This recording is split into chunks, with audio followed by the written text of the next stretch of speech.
Hey there, fantastic learners. Welcome back to Reading Readiness Centers. Today, we are about to embark on a thrilling journey into the captivating world of modular arithmetic. Don't let the big words scare you. We are here to make math magic happen in the simplest way possible. Ready? Let's dive in. Think of numbers as superheroes with a special ability called modular arithmetic. It's like giving numbers a cool dance routine, and we are the choreographers.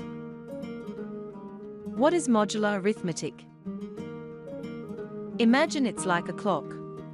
Do you know how a clock goes from 1 to 12 and then starts again? That's the essence of modular arithmetic. It's a way of counting that wraps around like a never-ending loop. That's what modular arithmetic is all about. It's like a fun game of number hopping. Let's break it down with a simple example. If we are counting, say, 1, 2, 3, and so on, and we are doing it mod 5, it means when we reach 5, we start over from 1.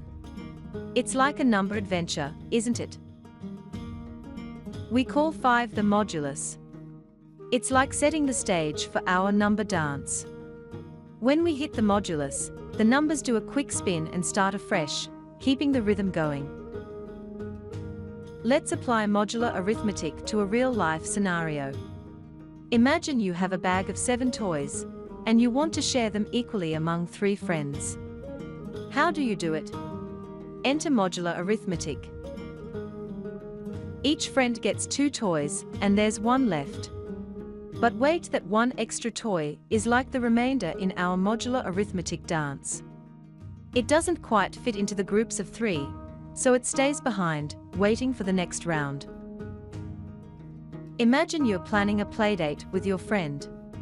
You know today is Tuesday, and you want to meet in 5 days. What day will it be? We used modular arithmetic to wrap around the days of the week.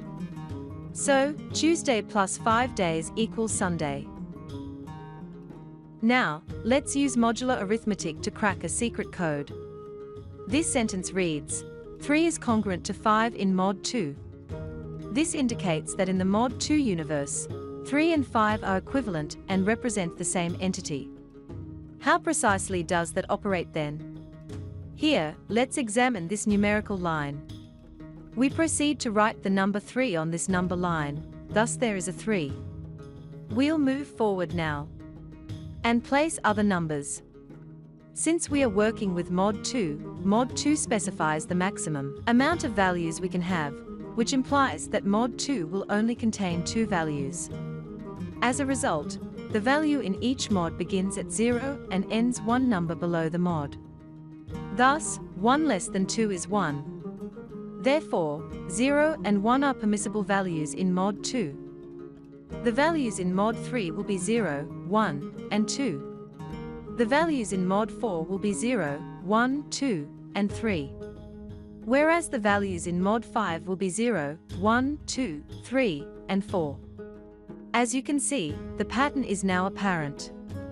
Thus, the mod number indicates the amount of value present in the mod, with the greatest number always being 1 less than the mod itself.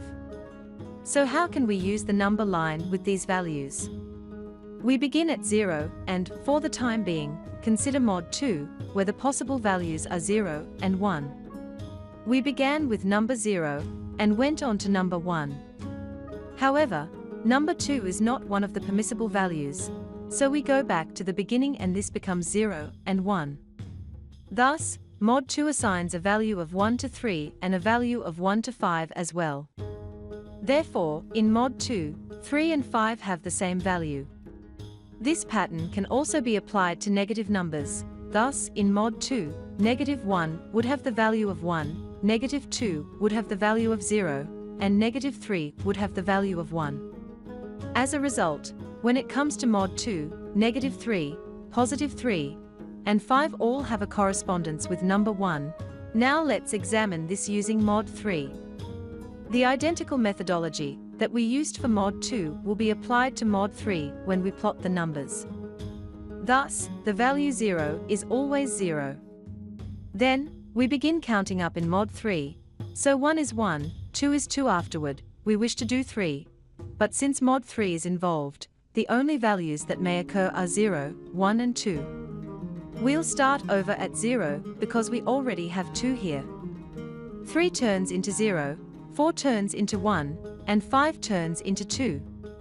And it just keeps going back. This can also be taken in the direction of negative numbers. Now let's travel backwards and begin at the opposite end, 2, 1, 0. Consequently, in mod 3, negative 3 and positive 3 are equivalent to 0. Observe how we made a negative step backwards in this instance. However, the identical pattern is repeated if we read it left to right again. 0, 1, 2, 0, 1, 2. Examining 3 and 5 in mod 3, we see that they are not consistent. While 5 is congruent to 2, 3 is congruent to 0. Therefore, when discussing mod 3, we would state that 3 is not congruent to 5, but rather that 3 is congruent to 0, and 5 is congruent to 2 in mod 3. Did you know that modular arithmetic is used in computer science, too? Computers love playing with modular numbers. It helps them do cool things like encryption and coding. So, next time you're playing a video game or sending a secure message, remember that modular arithmetic is behind the scenes, making it all work. Give this video a thumbs up if you enjoyed the magic of modular arithmetic. Share it with your friends, and for more thrilling math adventures, hit that subscribe button. Bye-bye, everyone. See you in the next exciting lesson.